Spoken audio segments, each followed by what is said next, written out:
What if you could buy real estate faster than the traditional ways, right? So there's two ways that I know of to buy real estate. One of them is the normal way, which I've used, and then there's also the more creative way that I've also learned and used as well. So I'll tell you about like the two different ones. Won't go into any fluff. I'll answer the questions exactly how it's been asked to me. And then we could talk about this. You guys can send me emails and text messages and whatnot. And then I can go into more details or just leave a comment and then I'll do another one to answer anything that hasn't been answered here if that comes up. So what are the two ways? So the first way is the original regular way that most people do. And this is how I bought my first real estate property. So when I bought my first property, what I bought was a condo unit, 3 bedroom condo.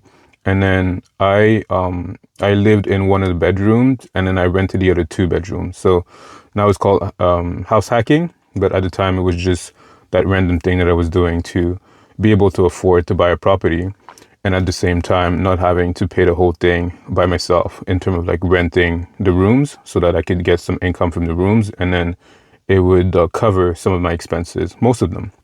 So, but how do you actually buy the property? How do you actually get in it, right? So in most places, you'll be required to give a down payment, right? So there'll be a portion of the total price of the property that you'll have to come up with. And then you'll use a lender, usually a financial institution, like a bank, for example. And then they'll give you the rest of the funds. They won't give it to you, actually. They'll lend them to you. And then you'll have a certain amount of time to pay it. It could look like 25 years, 30 years, 40 years, 50 years, depending on the type of property that you're buying. So on one side, you have to come up with the original funds, right? So the way that I went about it is that I worked on it weekends and evenings and really, really worked really hard to just save that money, right? So I worked at a job and then I saved up. And then on top of saving up, I also had like work that I was doing outside of my working hours. So I did websites, I did like some moving, I did like anything that you could think about to just like rack up some extra cash to be able to buy a property. So that's the way. That's one of the way, right? So you find a property that makes sense. You go through the numbers, make sure that it's going to be a property that's going to be a good property from a business perspective. And this is something we could go into more details in a different video. If you guys are interested in that, let me know in the comments and I'll make a video about that. But you look at the numbers make sense. You decide that this is a property that you're going to buy. You make an offer, the offer is accepted, and then you move forward, right? But before doing all that, you have to have a sense of what can you afford, right? So you would go to the bank or you go to a mortgage broker. They look in your numbers. They'd ask you a lot of different information about yourself so that they understand financially where do you stand. So they'll ask you for your income, proof of income, like how much money are you making every month, every year. And then they'll also ask your credit score. So FICO score or credit score, depending on where you are. And then they'll look at like your debt ratio. So they'll look at how much debt do you have compared to how much income are you getting. And then if you were to buy this new property that you're looking into, will you be able to pay it, right? Because nobody that lends you money is going to want to be in a position where they're not going to be able to get the money that they're lending you because you're not making enough money to pay them back. I don't know if that's been your situation, but maybe you've lent to a family member, a cousin, or someone, a friend, and then they're like, yeah, you know what? Give me like I need $10,000, and it's like, okay, well, when are you gonna give me that money back? Well, I'm gonna give it back to you in a year, and then like, how much money are you making? Well, and then turns out that like they don't make enough money to be able to pay you back in a time frame that they said that they would be able to pay you back, right? So it doesn't make sense. So the banks or financial institutions are really, really smart. They have a lot of smart people working with them, and they do a lot of different calculations to see if the amount that you're requesting to be able to buy this property, is it going to be helpful for them to lend to you? Because at the end of the day, they're in a business, they're a business, and they're looking to make profit. So they want to be able to charge you a certain interest rate and make sure that they get it back. And if they don't get it back, they're going to want to get the property so that the property can get them back the money that they lent to you. So fast forward, right? So they're gathering information from you. You're giving them information. Once you've given them the information that they need, they'll give you the funds, and then you get to buy the property. And then you are a property owner or an investor, depending on if you bought for yourself as someone that's going to buy the property to live in it, or whether you bought the property to be in a position where you're going to be investing in it, and then you're going to be raising the value and then doing different things to profit from this situation, right? So this is one way to buy real estate. The other way to buy real estate is more creative. It's more future thinking. It's more fast. It's more scalable, because with the first way, which is what I used to do at the beginning, is that you have to work really hard to get these funds, right? And then while you're doing that, the price of the property are usually going up. The values of the properties are usually going up.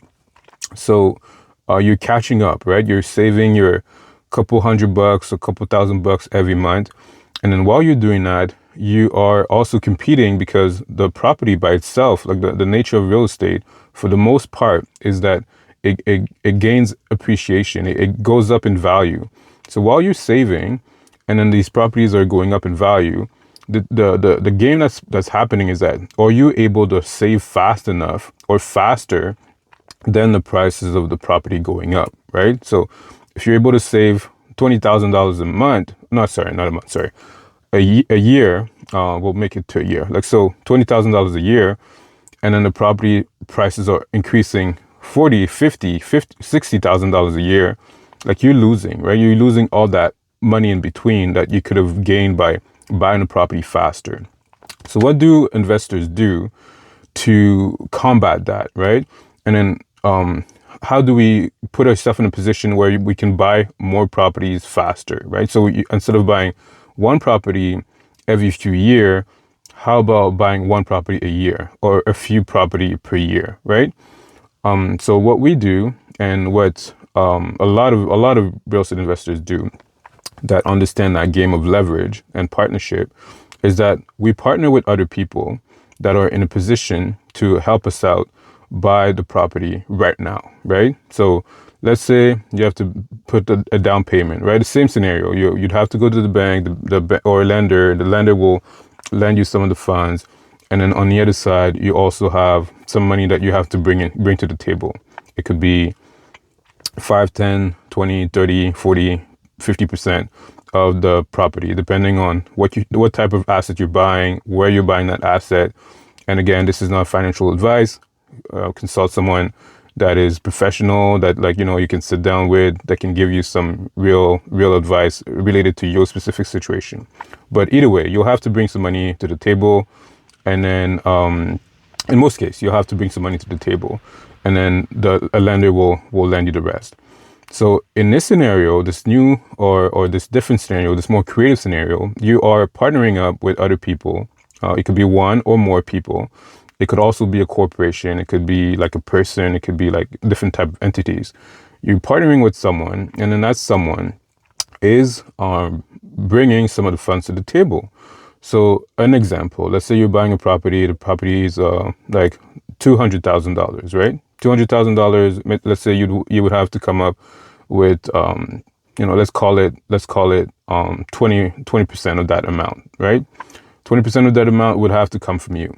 But instead, you say, you know what? Instead of me bringing all the 20% to buy this property, and then getting the rest of it from a lender, the other 80%, what I'll do instead is that I'll look around in my network, right? Network of friends and family, or people that I've worked with, or investors, accredited investors. Like, there's different portions of people that you can tap into that would be able to help you out with that.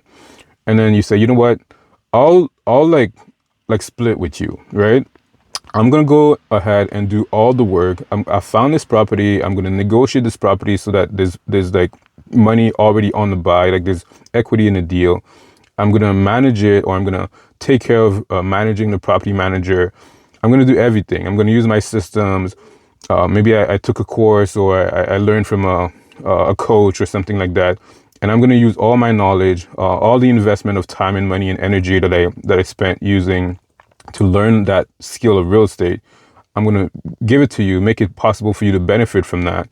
And then in return, all I want you to do is invest the money that is needed to buy this property. And then we're going to split. Split could be anything you want. It could be 50-50. Big fan of that. It could be, when you buy like bigger properties, the split usually goes down, in a sense that it doesn't make sense. It doesn't always make sense to do 50-50. So you could get into a position where you're buying a property with none of your money in the deal, right? None of your cash in the deal, but you're splitting 40-60 or 50-50 or 30-70 or 10-90, whatever the case may be. And then you guys are in a deal together, right? Like you brought the deal, a great deal. You bring the experience, you've been managing it to make sure that it results in what it's supposed to. And then in return, or in exchange, the other person is going to come up, bring the funds, and then they have no work to do. Like they're just waiting for you to fulfill on your promise, right? So this is obviously something that you don't want to do if you don't know what you're doing, if this is new to you and you're not in a position to fulfill on your demands. Like you don't have any experience, or you don't have any income to help out if something comes up. Like you don't want to do that, but it is definitely one of the strategic, creative ways to go about that. And then within that creative way, like there's a lot of things. Like I'm talking about a split 50-50 or whatever the case may be, but you could just borrow the funds and then give them back with interest, and then keep 100% of the profit and the equity of the property. So it could be like, you know what, you lend me an amount, I'll pay you like with the cash flow, or if it's a flip, you could say, I'll pay you at the end of the deal when it's all done, the property's been flipped, sold, and then we have the money in our pocket. I'll pay you a portion of the proceed. It'll be a percentage. It'll be 8%. It'll be 10%, 12%, 15% annualized. So per year, every year that I keep the funds, I'll give them to you. If I don't need them for the full year, I'll give you, a different amount. And then this way, like different investors have different kind of ways that they're interested in getting their funds back. There's more ways. There's a lot of different ways. There are a lot of creative ways, but the thinking is, how can you put yourself in a position where you don't have to wait like a few years to buy real estate, but how can you start looking at buying real estate right now? Because it's better to be in a position when everything works out well, and like obviously do your own due diligence to make sure that you're investing with people that know what they're doing, that have a track record, that have done this before, or that are learning from people that have, or that are partnered with people that have. But when this is done well, it's great because it's a win-win for everyone. The person looking to invest in real estate is able to buy faster, right? Faster, and they don't have to wait while they're saving up their money and then buying one property every few years. They can buy faster. And then on the other side, the person that's investing the funds don't have to put their hands in there and go to the property, renovate it, or learn everything that needs to be learned about real estate investing. They can simply turn around, trust someone that has done it, and then work with them to get the benefit of getting the results that they want to get. So this is it. This is what I wanted to chat with you guys about. If you have any comments about this, or you're having questions, or you're interested in learning how this gets done, let me know, and I'll be glad to answer your questions or make another video about that. All right, guys, thanks for watching. See you next time.